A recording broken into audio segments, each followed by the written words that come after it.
নমস্কার। আজ আপনাদের আমি একটা পুরনো দিনের নতুন এডিশনের গল্প শোনাবো আর কি। মানে এখন যে ঘটনাটা ঘটলো আর কি। তো আপনারা সেই খরগোশ আর কচ্ছপের গল্পটা তো সবাই জানেন। তো এখন হয়েছে কি, খরগোশের নাতির নাতি আর কচ্ছপের নাতির নাতি দুজনাকার ফেসবুকে বন্ধুত্ব হয়েছে।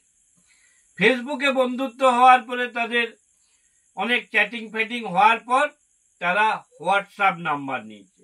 তারপরে হোয়াটসঅ্যাপ নাম্বার নেওয়ার পর হোয়াটসঅ্যাপে তাদের অনেক গল্প গুজব হওয়ার পর তারা ঠিক করলো যে তারা আবার একটা নতুন রেস করবে।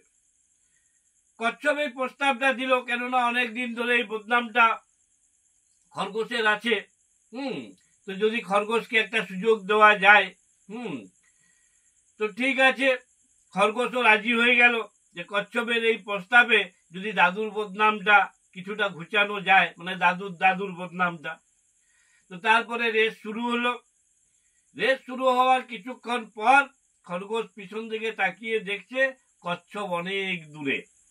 তো খরগোশ দেখলো যে এখনই তো চাইলে রেসটাকে শেষ করে দেওয়া যেতে পারে, কিন্তু তাহলে আর কচ্ছপকেও দৌড়তে হবে না, বেটাকে দৌড়িয়ে মারতে হবে।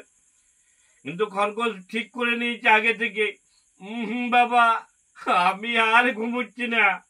আমার দাদুটা একটা কেলানে ছিল, সে রেস দৌড়তে এসে ঘুমিয়ে দিয়েছে, আমি আর ওই ভুল করছি না। সে তখন কি করলো, পকেট থেকে মোবাইলটা বের করে আর একটা স্ট্যাটাস আপলোড দিল, স্টার্টিং এ রেস এগেন্স্ট কচ্ছপ, far different of him, feeling great.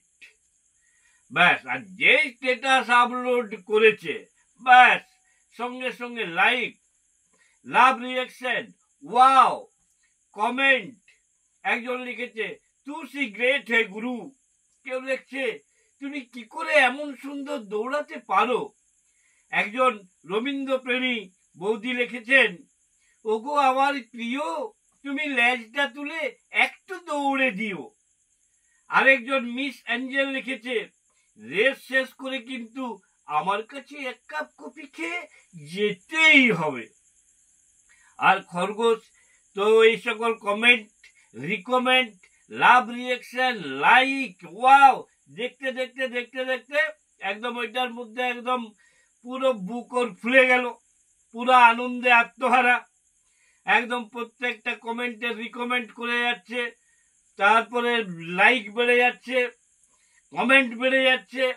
এইরকম করতে করতে হঠাৎ খরগোশ শুনতে পেল অনেক হাততালির শব্দ। আর হাততালির শব্দতে খরগোশ ফেসবুক থেকে মুখ তুলে দেখছে যে অবাক হয়ে গেছে।